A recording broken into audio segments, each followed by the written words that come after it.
جس گھرانے کا تعلق قرآن کے ساتھ اتنا پکا ہے کہ آقا کریم علیہ السلام نے فرمایا انی تارکن فیکم ثقلین کتاب اللہ و عترتی، اے میرے غلاموں تم میں دو بھاری چیزیں چھوڑ کے جا رہا ہوں، دو بھاری چیزیں، کتاب اللہ و عترتی، اگر تم نے قرآن کا دامن پکڑ کے رکھا اور میری اہل بیت کا دامن پکڑ کے رکھا، بڑی بڑی آندھیاں آئیں گی، جھکڑ آئیں گے، فتنے اٹھیں گے، جس میرے امتی کے دامن میں قرآن کی دولت ہوگی اور میرے اہل بیت کا دامن ہوگا تو پھر وہ فتنوں سے بچ جائے گا، وہ جھکڑوں اور آندھیوں سے بچ جائے گا، اسے پوری دنیا ہلانا چاہے گی، اس کے قدم ہلا نہیں سکتے۔ اب اندازہ لگائیں اہل بیت کا اور قرآن کا آپس میں تعلق کتنا مضبوط ہے۔ اب اس سے بھی ایک بڑی بات میں آپ کو بتانے لگا ہوں، بڑی توجہ کے ساتھ میری بات سنیں۔ آقا کریم علیہ السلام نے فرمایا میری امت تم میں دو بھاری چیزیں چھوڑے جا رہا ہوں، قرآن اور اہل بیت، اگر ان کا دامن تمہارے ہاتھ میں ہوا کبھی گمراہ نہیں ہو سکتے۔ اب ایمان سے بتائیں کہ آقا کریم علیہ السلام نے قرآن اور اہل بیت کن میں چھوڑ کے گئے، کن میں چھوڑ کے گئے؟ سادہ سا جواب ہے کہ آقا کریم علیہ السلام قرآن اور اپنی اہل بیت کا دامن صحابہ کرام کے ہاتھ میں پکڑا گیا۔ اس میں اختلاف ہی نہیں ہے، کسی بھی عالم کو اختلاف نہیں ہے کہ قرآن کا دامن جو ہے وہ صحابہ کے ہاتھ میں پکڑا ہے، اپنی اہل بیت کا دامن جو ہے وہ بھی صحابہ کے ہاتھ میں پکڑا ہے۔ کیوں پکڑا ہے؟ اس کی وجہ کیا ہے؟ اس کو ایک مثال کے ساتھ آپ سمجھیں کہ آپ نے کہیں سفر پہ جانا ہے تو پیچھے آپ کا گھر ہے، قیمتی چیزیں ہیں، آپ کی اولاد ہے، تو اب ایمان سے بتائیں کہ آپ اپنا قیمتی سامان یا اپنے اہل و عیال جس پہ آپ کو اعتماد ہی نہیں ہے آپ اس کے ہاتھ میں دے کے چلے جائیں گے؟ نہیں، کبھی بھی نہیں ہو سکتا۔ ہر ذی شعور بندہ جب بھی وہ کہیں جائے گا، سفر کرے گا، تو وہ اپنی قیمتی ترین چیزیں اور اپنی اہل و عیال کا جو دامن ہے وہ اس بندے کے ہاتھ میں لے کے جائے گا جس پہ اسے اعتماد ہوگا، مکمل بھروسہ ہوگا کہ یہ کٹ سکتا ہے، میرے قیمتی سامان کو لٹنے نہیں دے گا، یہ مر سکتا ہے، میری آل کا جو ہے یہ عزت کی حفاظت کرے گا۔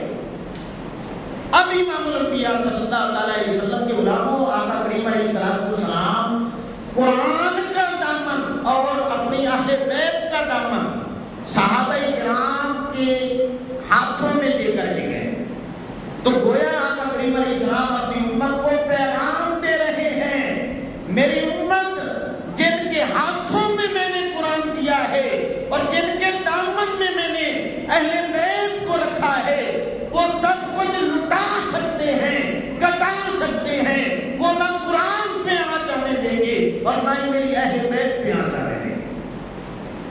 اور پھر آپ پڑھ کے دیکھ لیں، اللہ کی عزت کی قسم ہے سیدنا صدیق اکبر رضی اللہ تعالیٰ عنہ نے قرآن پہ پہرا دیا ہے یا نہیں دیا؟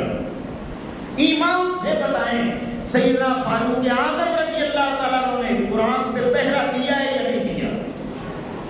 سیدنا عثمان غنی رضی اللہ تعالیٰ عنہ نے قرآن پہ پہرا دیا ہے یا نہیں دیا؟ تو قرآن پہ جن کے حوالے آقا کریم علیہ السلام کر کے گئے تھے انہوں نے قرآن کی خاطر جنگیں بھی کی ہیں کہ قرآن کو لٹنے نہیں دیں گے۔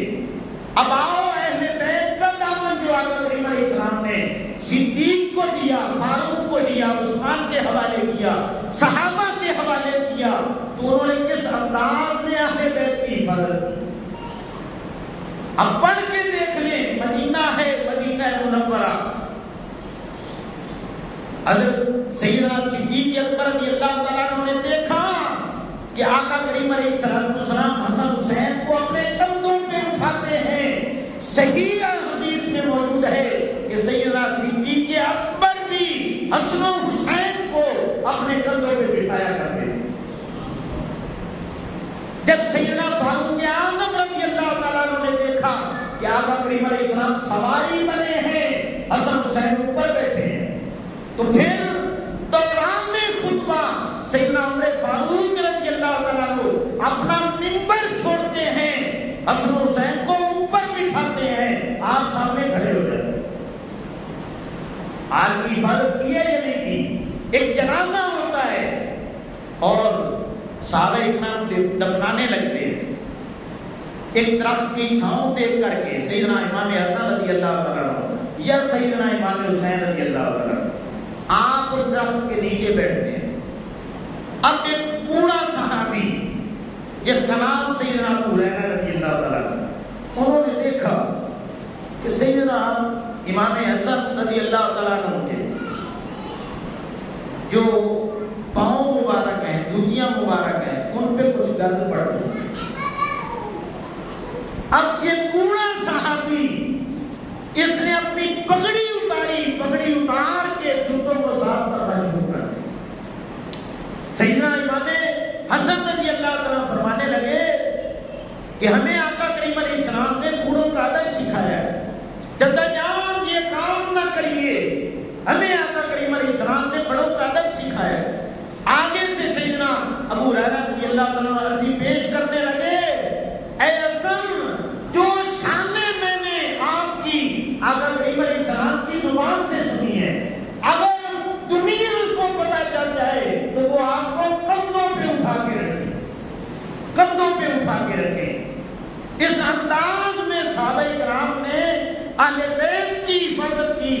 اللہ کی عزت کی قسم ہے کانٹا بھی چبھنے نہیں دیا.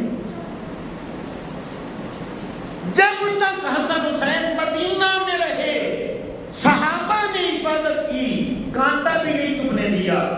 اور جن کے محبت کے دعوے تھے, خطوط لکھ کے بلائے تھے اور 10 دن ان کے ہاں پہنچے ہیں, تو انہوں نے ایک ایک لاش کے 70 ٹکڑے کر دیے.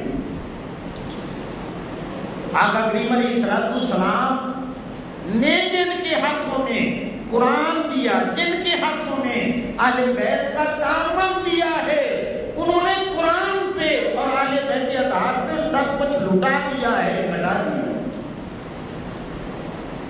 اللہ اکبر. امام الانبیاء صلی اللہ تعالی علیہ وسلم کے غلاموں, یہی حدیث پاک, اس کے آخری جو الفاظ ہیں آقا کریم علیہ السلام نے فرمایا لن یفترقا حتی یردا علی الحوض.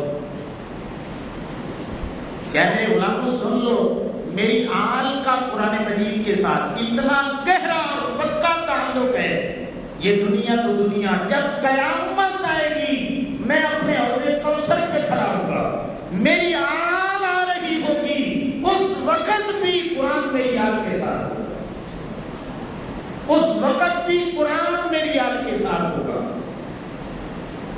اور میری آل قرآن کے ساتھ ہوگا.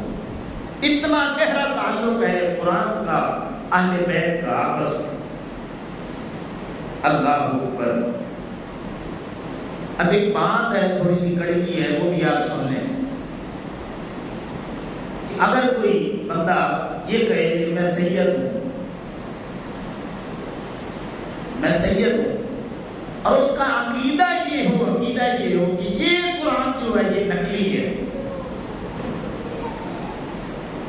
تو امام الانبیاء صلی اللہ تعالی علیہ وسلم کے غلاموں, اس کا یہ معنی نہیں بنتا کہ قرآن نقلی ہے, اس کا معنی یہ بنتا ہے کہ وہ سید نقلی ہے.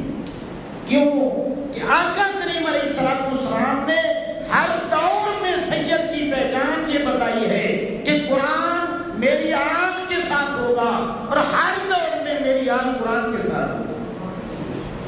حتیٰ کہ قیامت والے دن بھی ان کا تعلق نہیں ٹوٹے گا. تو جب اتنا پکا تعلق ہے تو جو سید ہو اور قرآن کے متعلق یہ عقیدہ رکھے کہ یہ قرآن نقلی ہے نعوذ باللہ, تو اس کا مطلب یہ ہے قرآن تو اصلی ہے, یہ سید نقلی ہے, یہ بعد میں بنا ہے.